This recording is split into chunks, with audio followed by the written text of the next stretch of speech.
Shalom. This week's Sedra is Sedra Shemot.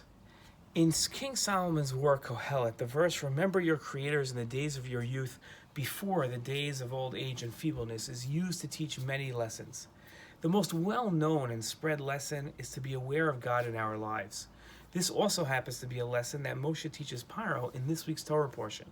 Towards the end of this week's Torah portion, Moshe and Aaron said to Paroah, "So said the Lord God of Israel, send out my people and let them give offerings to me in the desert."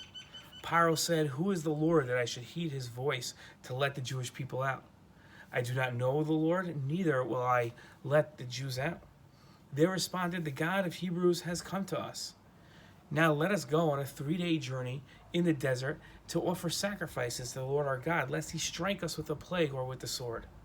Paroah's answer is curious. As king, he would be expected to say that he didn't have to listen to anyone. Why instead does he say that he doesn't know God? In his commentary to Paroah's answer, the Rashbam wrote that when Paroah responded to Moshe that he didn't know who Hashem was, he was saying that the Jews are my slaves in my country to perform slave labor here. What possible interest could this Hashem have in demanding that they serve him instead?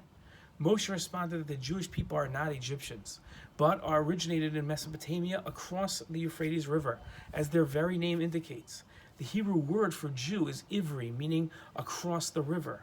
Moshe explained to Paroah that they are therefore bound by the rules of the God of that country. Otherwise, that God will smite them. Awareness of God is one of the more fundamental requirements of Judaism. The Rambam wrote that the foundations of all foundations and the pillar of all wisdom is to know that there is a primary being, God, who brought into being all existence. All the beings of the heavens and the earth and what is between them came into existence only from the truth of his being. Based on the awareness of God, the Rambam wrote, a person should direct his heart and the totality of his behavior to one goal, becoming aware of God. The way a person rests, rises, and speaks should all be directed to this end. For example, when a person eats and drinks, he should not intend to do these things solely for pleasure, but to aid his awareness of God. In Pirkei Avos, we learned, Akavya ben Mahalal said, "Reflect upon this and you will not come to sin. Know before whom you are destined to give account and reckoning." Whom are you destined to give account and reckoning? Before the Supreme King of Kings, God. Placing God at the forefront of our minds is both the ultimate challenge and achievement of a human being. People were not created to enjoy the pleasures of this temporary world, but to improve on themselves and create a relationship with God. The benefits of always thinking about God are deeper with the relationship that one builds, and second, it becomes easier to avoid sin.